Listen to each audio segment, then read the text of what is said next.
بسم اللہ الرحمن الرحیم۔ کتا حرام ہے یا نہیں،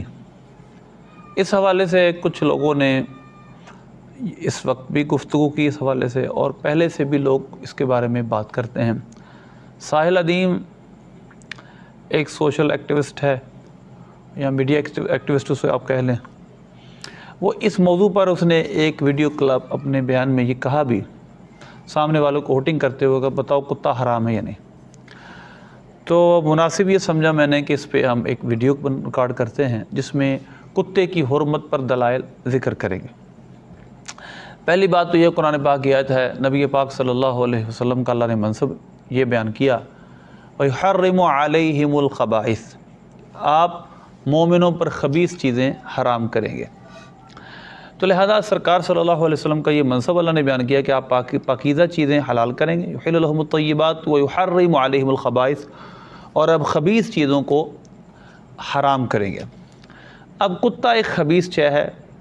پہلی بات تو یہ ہے۔ اس پر پہلی حدیث جو آپ کے سامنے بیان کروں گا وہ صحیح مسلم کی کتاب المساقات کی حدیث ہے، اور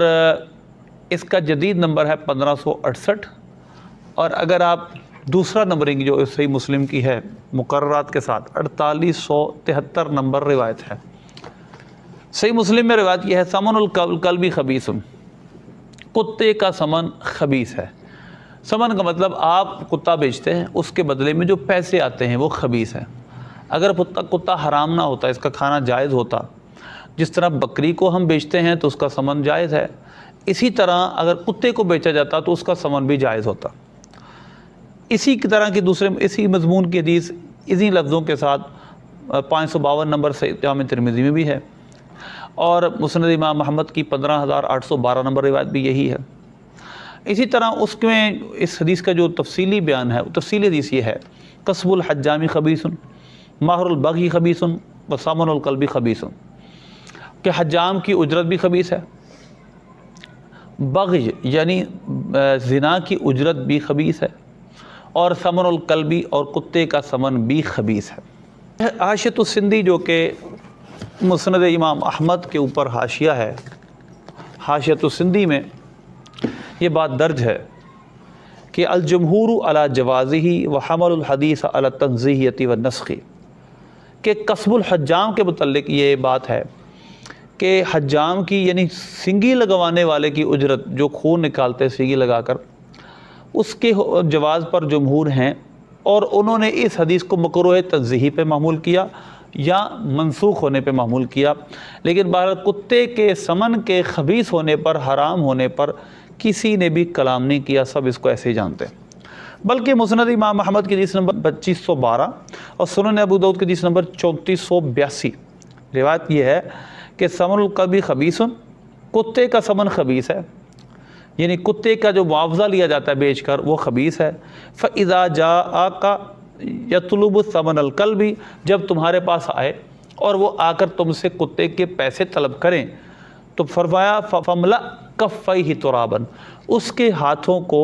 تو مٹی سے بھر دے، فَمْلَأْ كَفَّيْهِ تُرَابًا، اس کے ہاتھوں پہ مٹی ڈال دے، یعنی اس کے ہاتھوں کو مٹی سے بھر دے۔ تو لہذا کتے کا سمن حدیث پاک میں حرام کیا گیا، اس کو خبیث کہا گیا ہے، اور نبی پاک صلی اللہ علیہ وسلم خبیث چیزوں کو حرام کرنے کے لیے آئے۔ دوسری حدیث، یہ تو ایک مضمون کی چند حدیثیں تھیں، اور دوسری حدیث اس کے بارے میں جو اور مضمون کی ہے، من امسک کلبا فإنه ينقص كل يوم من عمله قراۃ الا کلب حرث او ماشیۃ۔ نبی پاک صلی اللہ علیہ وسلم نے صحیح بخاری میں حدیث ہے 2322 نمبر روایت، صحیح بخاری کی روایت نمبر 2322، روایت یہ ہے، نبی پاک صلی اللہ علیہ وسلم نے فرمایا جس نے کتے کو روکا تو اس کا ہر دن ایک عمل میں سے ایک قرات اجر کم ہوگا، فإنه ينقص كل يوم من عمله قراۃ، اس کے ہر دن کے عمل میں ایک قرات اجر کمی آئے گی۔ ہاں آپ نے استثناء فرما دی، الا کلب حرث او ماشیۃ، ہاں جو کتا کھیتی والا، کھیتی باڑی کا کتا ہے وہ، اور جو رکھوالا کتا ہوتا ہے باڑے کا، یعنی جو بکریوں کا رکھوالا ہوتا ہے، اس کتے کی سرکار نے اجازت دی ہے۔ اس کے علاوہ سرکار صلی اللہ علیہ وسلم نے کتا رکھنے کو اتنا ناپسند کیا ہے، اگر اس کا کھانا حلال معاذ اللہ ہوتا تو آپ صلی اللہ علیہ وسلم اس کو گھر میں رکھنے سے اتنا سختی سے منع کیوں کرتے۔ تیسری حدیث جو تیسری حدیث مختلف موضوع کی ہے اس حوالے سے، مطلب ایک میں نے چند روایتیں بیان کی تھی جو ایک ہی طرح کی تھیں، اس میں لفظ تھوڑے تھوڑے مختلف تھے۔ اب میں تیسری روایت جو اس مضمون کی جو کتے کی حرمت پہ ہے وہ بیان کرتا ہوں۔ صحیح بخاری کے حدیث نمبر 3225 ہے۔ نبی پاک صلی اللہ علیہ وسلم نے ارشاد فرمایا لا تدخل الملائکۃ بیتا فیہ کلب او صورۃ تماثیل، جس گھر میں کتا ہو یا بتوں کی تصویریں ہوں اور ایک روایت میں تصویریں جانداروں کی تصویریں ہوں، اس گھر میں فرشتے داخل نہیں ہوتے۔ بلکہ نبی پاک صلی اللہ علیہ وسلم ایک دفعہ تشریف فرما تھے اور آپ صلی اللہ علیہ وسلم کی چارپائی کے نیچے کتا بیٹھا تھا۔ حضرت جبریل علیہ السلام آپ کی بارگاہ میں حاضر نہیں ہوئے۔ بعد میں انہوں نے بتایا کہ میں اس وجہ سے نہیں آیا کہ آپ کی چارپائی کے نیچے کتا تھا۔ تو لہذا نبی پاک صلی اللہ علیہ وسلم اور فرشتوں کا یہ عمل یہ بتاتا ہے کہ کتا کبھی بھی جائز نہیں ہو سکتا، جو اس طرح جس کے ساتھ فرشتے سلوک کریں، اس طرح فرشتے جس سے دور رہیں، وہ کبھی بھی حلال چیز نہیں ہو سکتی۔ اسی طرح چوتھی حدیث اس کے بارے میں جو دلیل ہے وہ صحیح مسلم کی روایت ہے۔ اسی طرح یہ اور کتابوں میں بھی روایت ہے، نہا ان اکلی ذی ناب من السبع، نبی پاک صلی اللہ علیہ وسلم نے ہر نکیلے درندے کو کھانے سے منع کیا۔